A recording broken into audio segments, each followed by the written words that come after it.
मीत ना मिला मन का, आज हम पढ़ रहे होंगे पोर्टल वेबसाइट का डिफरेंस।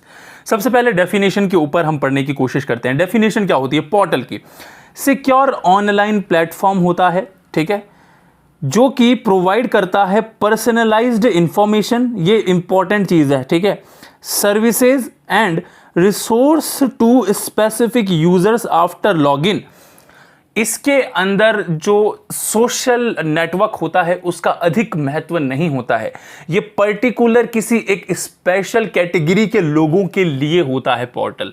कुल मिलाकर के साधारण सी बात यह है कि यह एक सिक्योर ऑनलाइन प्लेटफॉर्म होता है जो कि प्रदान करता है किसी भी व्यक्तिगत इंफॉर्मेशन को। अगर मैं एक मान लीजिए बैंक का कस्टमर हूं तो मेरे लिए जो एक पर्टिकुलर ब्रांच है जहां मेरा खाता है तो वहां से मुझे पोर्टल देखने को मिलेगा और उस पोर्टल का प्रयोग सिर्फ उसी बैंक के ग्राहक यूज कर पाएंगे। सो पर्सनलाइज्ड इंफॉर्मेशन प्रदान करता है, सर्विस प्रदान करता है, resource to specific users after login. सबसे महत्वपूर्ण जो यहां आपको चीज देखने को मिलती है, मे भी शायद आपके लिए सबसे समझने वाली चीज यही है कि अगर आप वेबसाइट और पोर्टल के अंदर डिफरेंस करना चाहते हैं तो यह है कि स्पेसिफिक यूजर्स के लिए होती है आफ्टर लॉगिन, ठीक है। ये तीन चीजें अगर आपको आ गई तो फिर आपको समझ में आ जाएगा कि पोर्टल क्या होता है। एक बार मैं वापस से दोहरा देता हूं कि सिक्योर ऑनलाइन प्लेटफॉर्म होता है जो कि प्रदान करता है पर्सनलाइज्ड इंफॉर्मेशन, व्यक्तिगत जानकारी, सर्विस यानी कि सेवाएं, और resource to specific users after login. तो आपको सबसे पहले यदि इनकी सेवाओं का फायदा उठाना है तो उसके लिए आपको इनके पोर्टल पे लॉगिन करना पड़ेगा और तत्पश्चात आप अपनी श्रद्धा के अनुसार किसी भी सेवा का उपभोग कर पाएंगे।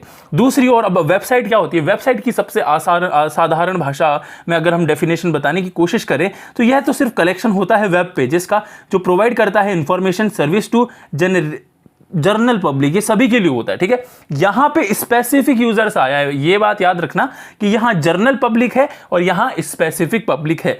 वेबसाइट एक कलेक्शन होता है वेब पेजेस का जो कि किसी के भी माध्यम से प्रयोग किया जा सकता है, जर्नल पब्लिक के लिए होता है, लेकिन पोर्टल के अंदर सिर्फ स्पेसिफिक यूजर ही उसका प्रयोग कर सकते हैं।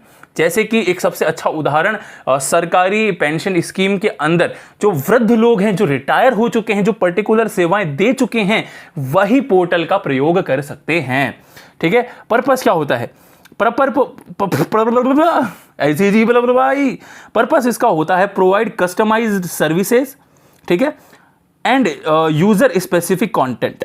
मतलब इसके अंदर पर्टिकुलर जो व्यक्तिगत इच्छाएं हैं उनका ध्यान रखा जाता है और उन्हीं के अनुरूप तैयार किया जाता है कि उनको क्या सेवाएं प्रदान करनी है।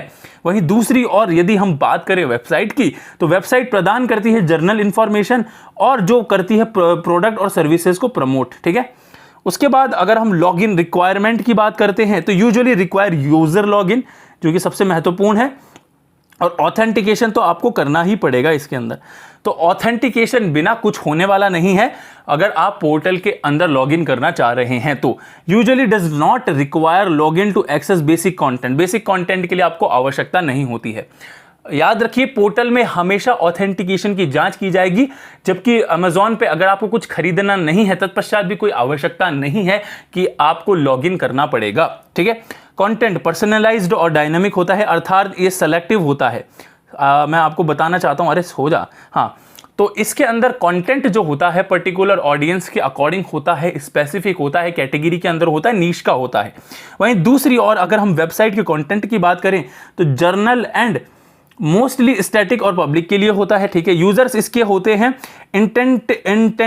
इंटेंडेड, ठीक है, intended for specific user such as employee, ठीक है। आ गया स्टूडेंट्स, मान लीजिए स्टूडेंट को किसी विद्यालय की फीस जमा करवानी है तो उसके लिए एक पर्टिकुलर पोर्टल होता है, उसे हम पोर्टल कहते हैं, ठीक है। एम्प्लॉयज़ मान लीजिए कि मैं कहीं काम कर रहा हूं टीसीएस के अंदर, तो मुझे पर्टिकुलर एक वहां पे लॉगिन क्रेडेंशियल देखने को मिलते हैं जिसकी सहायता से मैं लॉगिन कर सकता हूं और अपना दर्ज करवा सकता हूं कि मैं वास्तव में प्रवेश कर चुका हूं ऑफिस के अंदर। तो ये पोर्टल की चीज़ें होती है। Accessible to anyone on the internet, ये एक बेसिक सी चीज़ है जो वेबसाइट के अंदर आपको देखने को मिलती है। अब उसके अंदर आता है interaction, high level of interaction होता है, फॉर्म्स होते हैं, डैशबोर्ड्स होते हैं, मैसेजेस होते हैं, ट्रांजैक्शंस होते हैं। वहीं दूसरी ओर ये इतना महत्वपूर्ण नहीं है, दूसरी ओर लिमिटेड इंटरेक्शन होता है, व्यूइंग इंफॉर्मेशन आपको देखने को मिलती है, कॉन्टैक्ट फॉर्म्स आपको देखने को मिलता है और ब्लॉग्स आप पढ़ सकते हैं वेबसाइट्स के अंदर।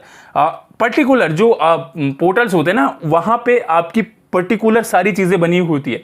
जैसे मान लीजिए कि अगर आप किसी सरकारी जॉब के लिए अप्लाई कर रहे हैं, तो उस समय आप जहां पर जाएंगे उसे हम वेबसाइट नहीं बोलेंगे, उसे हम पोर्टल बोलेंगे। वहां पे आप लॉगिन करेंगे और फिर उसके बाद अपनी जो भी स्व इच्छा से आपको जिस भी सरकारी विद्यालय में, सरकारी नौकरी के लिए आपको अप्लाई करना है, तो उसकी जानकारी आप वहां फिल कर देंगे, जो इंटरेक्शन की श्रेणी में आता है। उदाहरण के लिए स्टूडेंट पोर्टल हो गया है, एम्प्लॉयज पोर्टल हो गया, गवर्नमेंट कस्टमर पोर्टल हो गया है। वहीं दूसरी ओर Amazon, Flipkart, Wikipedia company websites आपको ये देखने को मिलती है। तो कुल मिलाकर की कहानी ये है मेरे राजा कि आजा आजा राजा बैंड बाजा लेके आजा तेरी ऊंची है बिल्डिंग। आज के लिए इतना। थैंक यू आज का बहुमूल्य वीडियो देखने के लिए आप सभी का।